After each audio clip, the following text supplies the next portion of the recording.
Hey there, fellow seekers. Welcome back to Flame Fusion Insights, the place where we unravel the mysteries of the twin flame journey. Let me ask you something. Have you ever felt that deep, undeniable connection with someone where everything seems to align perfectly? But then, out of nowhere, things start slipping away. The more you chase, the more distant they become. It's confusing and frustrating. You may find yourself wondering, why does this always happen? Why does it feel like the harder I try, the further apart we grow? Here's the thing. What if that distance, that feeling of failure, is not the setback you think it is? What if it's actually a crucial part of the journey? The divine masculine's failure might be the very thing that sets the stage for both of you to grow, evolve, and eventually come together stronger than before. In today's video, we're diving into 8 surprising reasons why letting the divine masculine fail is not just okay but necessary for your twin flame journey. This isn't just about letting things unfold. It's about understanding why certain experiences, those that feel like setbacks, are actually stepping stones towards true union. So, stick around, because we're about to shift your perspective on what it really means to allow failure on the twin flame path. Trust me, this is a twist you won't want to miss. Stage 1. The masculine's inner crisis. When the divine masculine faces failure, it's not just a stumble, it's a reckoning, a force that shakes him from the inside, compelling him to confront the fears and insecurities he's spent a lifetime avoiding. The pressure mounts, the doubts swirl, and in that very moment of crisis, something profound begins to shift. It's as though the universe whispers, "It's time to face yourself." Think of it like this.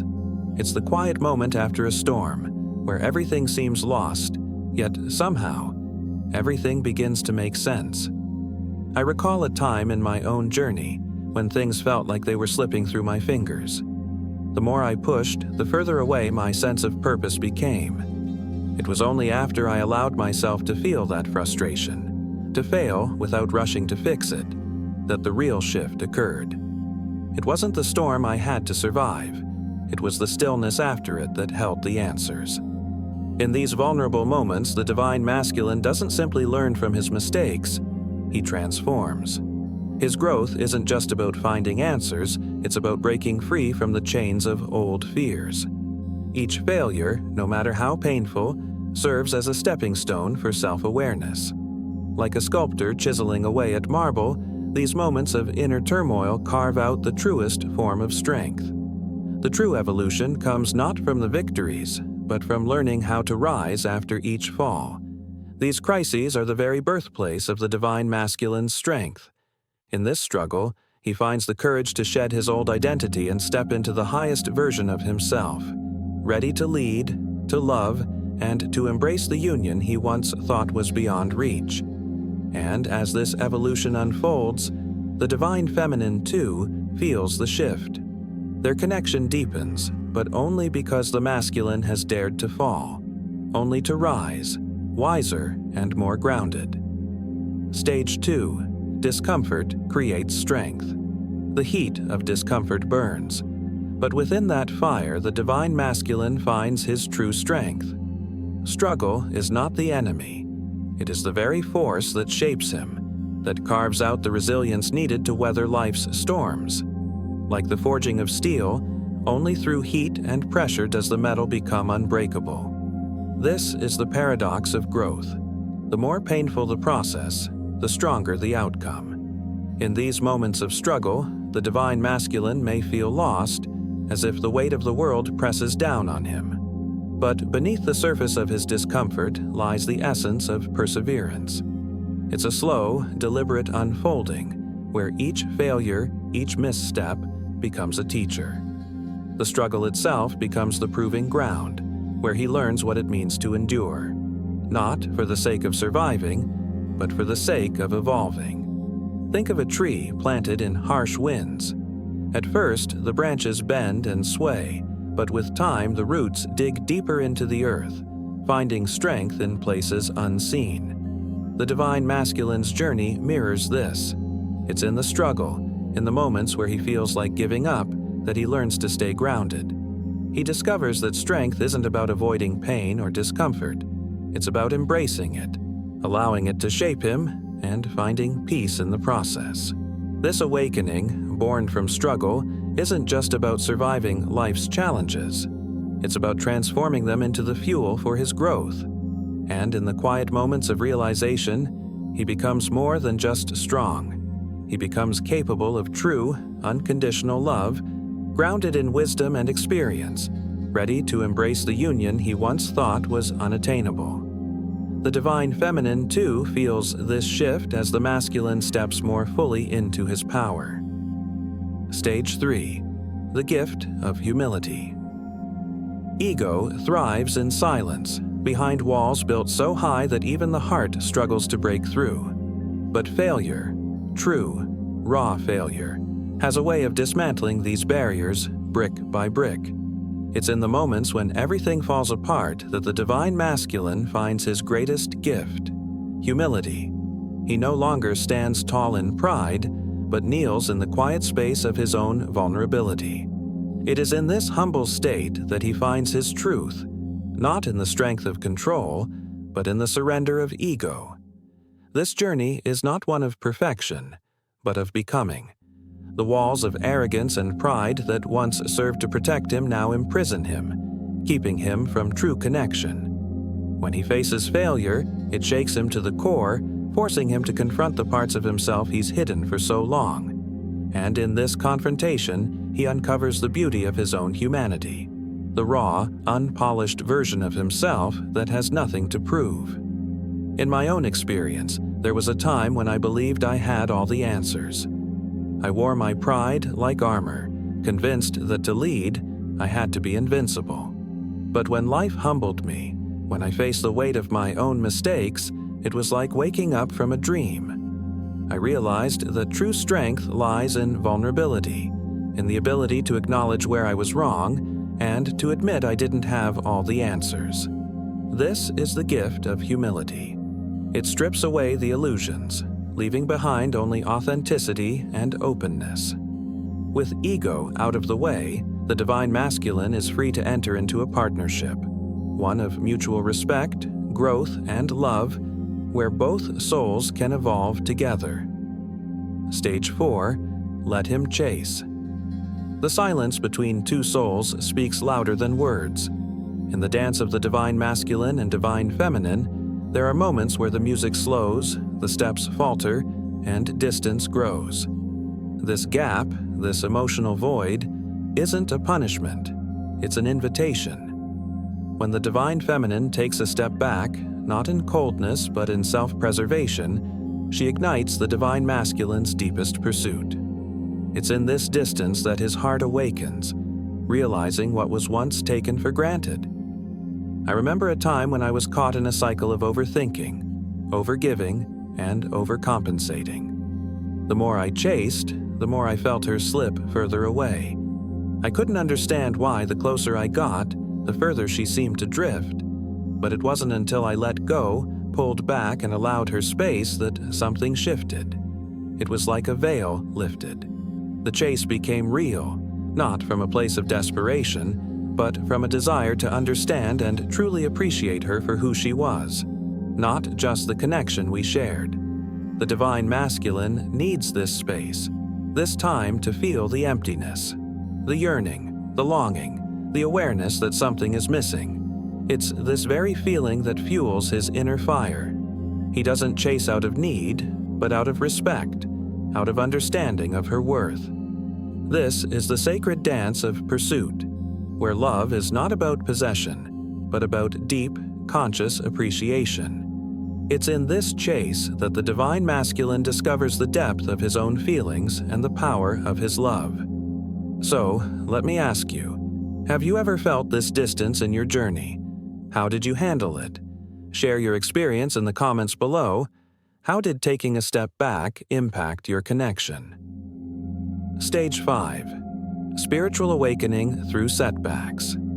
Each setback the divine masculine faces serves as a spark, igniting a process of spiritual awakening. In the midst of failure, When the world feels like it's unraveling, he is being called to listen to the whispers of his soul, urging him to look deeper. These moments of difficulty aren't just obstacles, they are divine nudges, showing where he has drifted from his true purpose, reminding him that growth is born from discomfort. The divine masculine, through these experiences, begins to recognize that every failure is a key, unlocking doors to higher self-awareness. It's in the struggle, when the pieces seem to fall apart, that he finds the clarity to reconnect with his true essence. The universe, through these challenges, forces him to confront the parts of himself that he's ignored, areas where he's been disconnected from his soul's mission. It's as though each setback is a lesson, gently guiding him back toward his higher purpose. These moments of struggle, however painful, are crucial for his awakening. As he stumbles through failure, the divine masculine sheds layers of old patterns, beliefs, and fears that no longer serve him. It is this very vulnerability that becomes his greatest strength, as it enables him to embrace discomfort as part of his spiritual evolution. With each setback, he learns to let go of the walls he's built, allowing his true self to emerge in its full authenticity. And with each awakening, he becomes more attuned to his own power, more aligned with his soul's true calling, and more ready to step into a partnership that mirrors his growth. Through setbacks, he learns the most profound lessons that prepare him for the deeper union that awaits with the divine feminine. Stage 6. Initiation into divine leadership. Failure doesn't break the divine masculine, it molds him. In the moments of collapse, when his plans fall apart and the weight of his choices bears down on him, something remarkable begins to unfold. This is not a moment of defeat, but an initiation, a ritual of transformation that reshapes him into the leader he's meant to be. It's in the struggle, in the heart of failure, that his true leadership qualities begin to emerge: wisdom, compassion, and integrity. As he faces the consequences of his actions, he learns the value of responsibility, not just for the path he's chosen, but for the partnership he must lead. This is where his leadership is tested and refined, where the divine masculine shifts from merely navigating life to guiding it. His failures serve as reminders that leadership is not about control. It's about humility and understanding. Each misstep forces him to reconsider his actions, to reflect on his inner motivations, and to act with a heart aligned with his higher self. Like a ship navigating through a storm, the divine masculine learns to steer with wisdom, knowing when to be firm and when to be gentle. In his failures, he is taught the fine balance of strength and tenderness, both necessary for leading in a twin flame union. The path is never easy, but it is through these trials that the divine masculine is prepared for the responsibility of guiding another soul, his counterpart, the divine feminine, toward their shared destiny. Through this initiation, he becomes more than a partner. He becomes a true leader, capable of guiding the union with steady hands, a compassionate heart, and a clear vision. And as he embraces this role, the divine feminine, too, feels the shift. A leader, not through force, but through understanding. Stage 7. The path to clarity. In the quiet aftermath of failure, clarity emerges like sunlight piercing through a dense fog. For the divine masculine, these moments of stumbling are not signs of weakness, but invitations to pause, reflect, and recalibrate. It's in the spaces where things fall apart that the path becomes clearer. When his pursuits veer off course, failure is the universe's way of saying, "Slow down. You've been chasing illusions. Come back to what matters." The divine masculine, in his journey, often gets caught in the rush of external goals, seeking success or approval, only to realize these things don't bring him peace. His failures are like gentle redirections, pulling him back from the distractions that once seemed so important. In these vulnerable moments, he is forced to turn inward, to sift through the noise, and to see with fresh eyes. What he once thought was the goal now seems less significant, and the deeper truth of love, purpose, and connection begins to rise to the surface. This is where failure becomes the best teacher. Like a mentor who speaks in silence, it allows him to shed the layers of false identity and reconnect with his soul's deeper calling. Each setback, each moment of being knocked down, pushes him closer to the realization that success isn't measured by external achievement, but by the inner peace he cultivates and the authenticity he brings to his relationships. In this newfound clarity, he learns that the pursuit of love is not about force or control, but about alignment and presence. With this wisdom, the divine masculine can approach his connection with the divine feminine not as a chase, but as a shared journey toward mutual growth and understanding. Through failure, he steps into his true power, grounded, focused, and ready to love with authenticity. Stage 8. Mutual healing through distance. When the space between two souls feels unbearable, it can often be the most sacred place of all. In the silence of distance, the divine masculine and divine feminine find not separation, but the fertile ground of individual growth. The distance, born from failure, does not pull them apart, but serves as the universe's way of calling them to heal, not just together, but apart. It's easy to think that distance means detachment, but the truth is, it's a pause, a moment of necessary reflection. In the divine masculine's journey, failure often creates this space. It's the moment when he steps back, not because he doesn't care, but because the path forward requires him to look inward. It's here, in the quiet, that his wounds begin to surface, not to haunt him, but to heal. The distance is where the divine masculine learns to embrace his own process of transformation, where he faces his own fears, insecurities, and past trauma. And in doing so, he begins to shed the weight of what has been holding him back. For the divine feminine, the distance is not rejection, but an invitation to strengthen herself, to rediscover her own power and purpose. As the masculine heals, she too learns to focus on her own growth.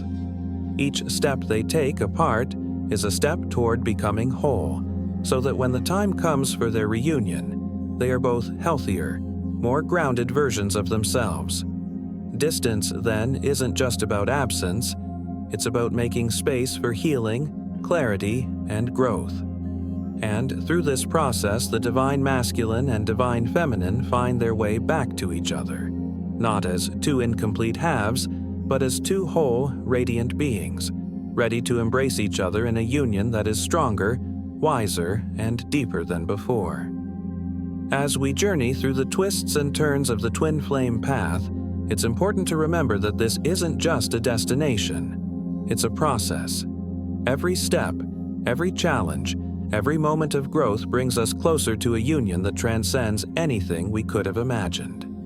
Each stage in the journey, whether it's facing failure, embracing discomfort, or learning humility, contributes to the deeper connection we seek with our twin. If you felt the weight of distance, the sting of setbacks, or the quiet moments of reflection, know that these are all pieces of your soul's awakening. The path may not always be clear, but each misstep is just another step toward clarity, love, and mutual healing.